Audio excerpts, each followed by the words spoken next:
आज मैं तुम्हें एक ऐसे व्यक्ति की कहानी सुनाने जा रहा हूं जिसका नाम लेते ही दिल गर्व से भर जाता है, जिसकी वाणी में कविता थी, सोच में राष्ट्रभक्ति थी और दिल में मातृभूमि के लिए अटूट प्रेम था। वो थे अटल बिहारी वाजपेयी। अटल जी का जन्म 25 दिसंबर 1924 को मध्य प्रदेश के ग्वालियर शहर में हुआ। घर तो सामान्य था, लेकिन सपने बहुत बड़े थे। पिता एक साधारण स्कूल के शिक्षक थे और घर में संस्कार, विद्या और देश प्रेम की बातें रोज होती थीं। अटल जी के भीतर भी बचपन से ही एक अलग सी चमक थी। शांत स्वभाव, लेकिन विचारों में गहरी आग। बचपन में ही उन्होंने पढ़ाई के साथ साथ साहित्य और कविता से दोस्ती कर ली। वो कविता लिखते तो लोग घंटों सुनते रहते, उनके शब्द सीधे दिल में उतर जाते। पर दोस्त, ये केवल कवि बनने की कहानी नहीं थी।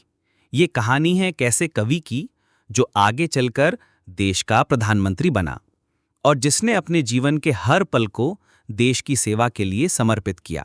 अटल जी बचपन से ही स्वतंत्रता संग्राम के माहौल में पले बढ़े।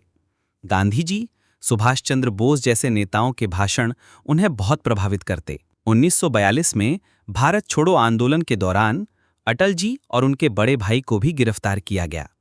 सोचो, उस समय वे युवा थे, लेकिन देश के लिए जेल जाना उन्हें गर्व का काम लगा।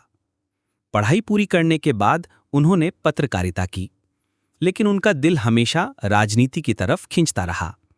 जल्द ही वे भारतीय जनसंघ में शामिल हो गए और यहीं से उनकी असली यात्रा शुरू हुई। अटल जी का सबसे बड़ा हथियार था उनका भाषण।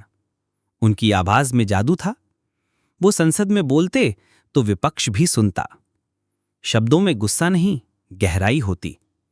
वो विरोध भी इस अंदाज में करते कि सामने वाला नाराज नहीं होता, बल्कि सोचने पर मजबूर हो जाता। एक बार तो पंडित नेहरू ने खुद कहा था कि ये नौजवान एक दिन देश का प्रधानमंत्री बनेगा। और दोस्त, ये बात सच हुई। अटल जी 3 बार प्रधानमंत्री बने। पहली बार 1996 में केवल 13 दिनों के लिए, दूसरी बार 1998-99 में 13 महीनों के लिए, और तीसरी बार 1999 से 2004 तक पूरे कार्यकाल के लिए। इन सालों में उन्होंने देश के लिए बहुत बड़े काम किए। परमाणु परीक्षण, पोखरण 1998, दुनिया के सामने भारत की ताकत दिखाने का साहस अटल जी ने किया। अमेरिकी दबाव, अंतर्राष्ट्रीय प्रतिबंधों का खतरा सब जानते हुए भी उन्होंने राजस्थान के पोखरण में